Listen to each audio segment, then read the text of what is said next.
চেয়েছিলাম সরকার হওয়ার জন্য বাধ্য করেছে। আজকে আমাদের ছাত্ররা সরকার হয়েছে। কারণ এর একমাত্র কারণ হলো সেই শেখের প্রতি সর্বসাইতে অহংকারের পতনের মান, যেটা 20 কোটি মানুষের সারা বাংলাদেশে দেখেছে। এবং আমাদের এই ছাত্রদের আগুন সারা পৃথিবীতে জ্বলিয়ে শুরু করছে। ভারতে অলরেডি শুরু হয়ে গেছে। আমাদের ছাত্রের আগুন এই এশিয়া মহাদেশ পর্যন্ত চলবে। পাকিস্তান অল্প সময় বাকি আছে। আমাদের ছাত্ররা সেখানে আন্দোলনে জয় হবে ইনশাআল্লাহ।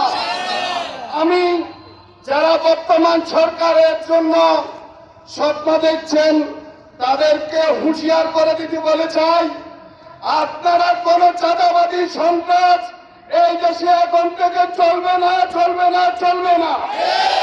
কারণ আমাদের সেনাবাহিনীর পরে স্থান, আমাদের ছাত্র নামক সেনারা যখন এই দেশের হাল ধরেছে, এই দেশের মানুষকে মুক্তি করে ছাড়বে ইনশাআল্লাহ।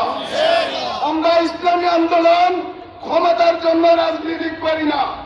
একমাত্র এই দেশের কিছু আবর্জনা আছে, এই আবর্জনা পরিষ্কার করার জন্য পিছিয়ে চরমানের নেতৃত্বে আমরা কাজ করতে আসিছি। কেউ আমাদেরকে কোন ধরনের বাধা দিলে আমরা এটার প্রতিবাদ এখন থেকে সারা বাংলাদেশে খুব জবাব আমরা ইনশাল্লাহ দেব। আমি যারা বর্তমান সরকারের জন্য স্বপ্ন দেখছেন, আপনারা এই দেশকে বর্তমান ছাত্র সমাজের সাথে আপনারা হাত মিলিয়ে এই রাষ্ট্রকে, এই দেশের মানুষকে শান্তি শৃঙ্খলা করার জন্য সকলকে উদাত্ত আহ্বান জানিয়ে আমার সংক্ষিপ্ত আলোচনা এখানে শেষ করলাম।